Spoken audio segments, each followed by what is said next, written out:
I'm Commander Shepard, and this is my favorite channel. It's on YouTube now. How's it going, guys? My name's David, and today I have a quick shotgun gameplay on the map Dome for you. In this free-for-all, I use the Assault Strike package with Predator Missile, Attack Chopper, and AH6 Overwatch. My perks are Sleight of Hand, Hardline, and Steady Aim. No extreme conditioning because the USAS 12 shotgun already has extreme conditioning built in. But anyways, today I wanted to talk about a very touchy subject. In the gaming community, a lot of people really like to hate on Call of Duty. They make excuses like, oh, Call of Duty takes no skill, anybody can play it, all it is just a camp fest, it sucks, it's the same thing every year, and the list goes on and on and on. This is the second in my series on psychology topics. The first topic I had in psychology was talking about why Call of Duty is such an addicting game, but today I'm going to talk about why people love to hate on Call of Duty.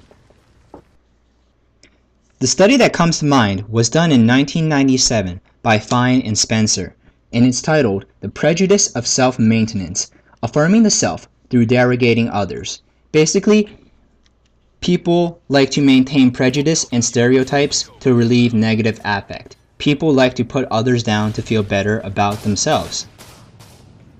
What does this have to do with Call of Duty? Quite frankly, it's quite likely that those who suck at Call of Duty are the ones that are mostly derogating them. I haven't seen anybody that can play Call of Duty real legit, like pull at least a, 1.1, 1.2 KD and still like fervently attack Call of Duty. For the most part, and I'm just using an availability heuristic here when I'm talking like this, but the people who put Call of Duty down probably just suck at the game.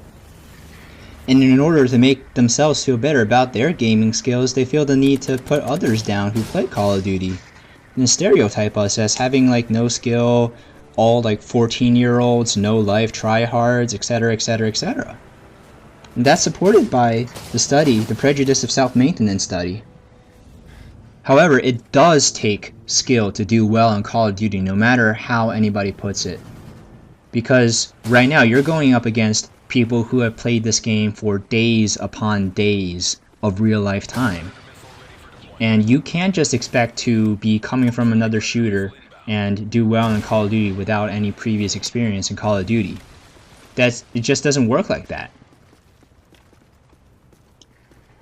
Another study done by researcher Leon S. Festinger talks about downward social comparison. And that means people like to compare themselves to people worse off than they are in order to make themselves feel higher and mighty. And those two theories collaborate in explaining why people really like to hate on Call of Duty. There is also another cognitive bias that explains why people within the game tend to make excuses for their bad gaming. And it's called the self-serving bias. Basically, people like to make internal attributions to good things that happen to them. Like, you win a free-for-all. Man, I was significantly more skilled than the other people. I had more time in the game, I knew the maps better, and I straight up outplayed them. But they like to interpret bad things that happened to them because of external attributions, such as, there was lag, there was hit detection issues. It's not that I can't aim, the hit detection sucks. And you see people abusing that now. People really like to make excuses for themselves. That's why there's always going to be a gun that's perceived to be overpowered, because people want that safety blanket in order to maintain their self-worth. They need something to make an excuse about, to blame, instead of admitting that they need to play better and that their skills were lacking.